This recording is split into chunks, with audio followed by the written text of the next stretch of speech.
আসসালামু আলাইকুম। চলে আসলাম আবার একটি নিউ ভিডিও নিয়ে। আমি আমার বেগুন গাছে খোঁটা দিয়ে দিলাম, কারণ খোঁটা দেওয়ার উদ্দেশ্য হলো বেগুন গাছ দেখেন, গাছের সাইজ কিন্তু আলহামদুলিল্লাহ অনেকটাই ভালো আছে। দেখেন গাছের ফুলও চলে আসছে, কিন্তু পানি দেওয়ার পরে মাটি অনেক নরম। এই যে দেখতে পাচ্ছেন মাটি কী পরিমাণ নরম। এই যে আগাছা পরিষ্কার করে দিতেছি, মাটি অনেক আগলা হয়ে যাচ্ছে।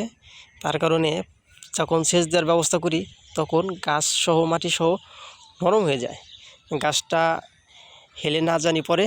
সে কারণেই আমি খোঁটা দেওয়ার ব্যবস্থা করছি। এই যে এদিক দিয়ে যে পানি আসছিল, ওই ক্ষেত থেকে পানি আসার পরে এই গাছগুলা বলতে এখানে অনেক নরম হয়ে গেছিলো, সে কারণে আমি এই যে খোঁটা দেওয়ার ব্যবস্থা করতেছি।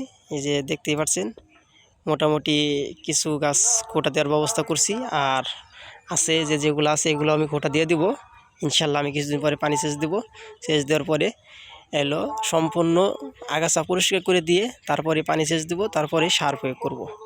কারণ এখন সার প্রয়োগ করার প্রয়োজন নেই, আমার গাছ আলহামদুলিল্লাহ অনেকটাই ভালো আছে। গাছের গ্রোথ তো দেখে মাশাআল্লাহ অনেক খুশি। কারণ অন্য গাছে যে দেখতেই পাচ্ছেন ফুল চলে আসছে, অনেক গাছেই এখন ফুল চলে আসছে। কারণ আমি সার খুব একটা বেশি দিন হবে না সার প্রয়োগ করছি, সার এখন প্রয়োগ করার প্রয়োজন নাই। এই যে পানি সেচ দেওয়ারও দরকার নাই, এখন পর্যন্ত মাটি এদিক দিয়ে ভিজে আছে। যে দেখতে পাচ্ছেন এখানে শুকনা থাকলেও মাটি কিন্তু ভিজে, কারণ ক্ষেতের তেপম আছে। মাটি দেওয়ার পানি সেচ দেওয়ার প্রয়োজন নাই। এই যে মাটি কিন্তু ভিজে, এই যে দেখা যাচ্ছে মাটি ভিজে, ওই উপরের মাটিটা। আমি একটা সাধারণত যে পানি দেওয়ার একটা সিস্টেম আছে সেটা দেখাই দিতেছি। যেমন এই যে দেখাই দিচ্ছি গাছের গোড়া থেকে নিয়ে, এই যে পানি আছে বলেই একবার দল হয়ে গেছে, চাপ দেওয়ার সাথে সাথে মাটিটা জল হয়ে গেছে, দেখতেই পাচ্ছেন। আর যেটা ঝুরঝুরা, এই যে একবারে শুকনা মাটি, এটা যতই চাপ দেই এটা হবে না। তার মানে উপরে এরকম যখন নিচে আমি পাবো তখন পানি আবার প্রয়োজন আছে, তখন পানি সেচ দিয়ে দিব। এইগুলো বুঝতে হবে। কৃষিকাজে অনেক ধরনের টেকনিক আছে, যে সেগুলা লক্ষ্য রাখলে বা সঠিকভাবে পালন করলে অবশ্যই গাছ ভালো হবে, অবশ্যই ফলন বেশি পাওয়া যাবে।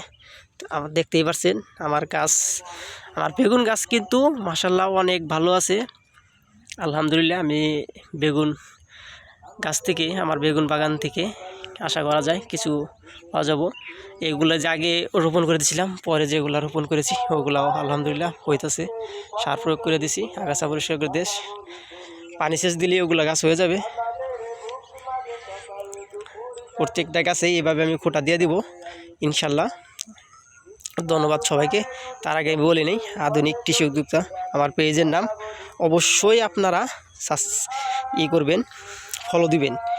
আর আমার ইউটিউব চ্যানেল আছে এই সেম নেমেই, ইউটিউব চ্যানেলে যে অবশ্যই সাবস্ক্রাইব করবেন। ওইখানে সুন্দর সুন্দর ভিডিও থাকে, ওইগুলো ভিডিও দেখবেন।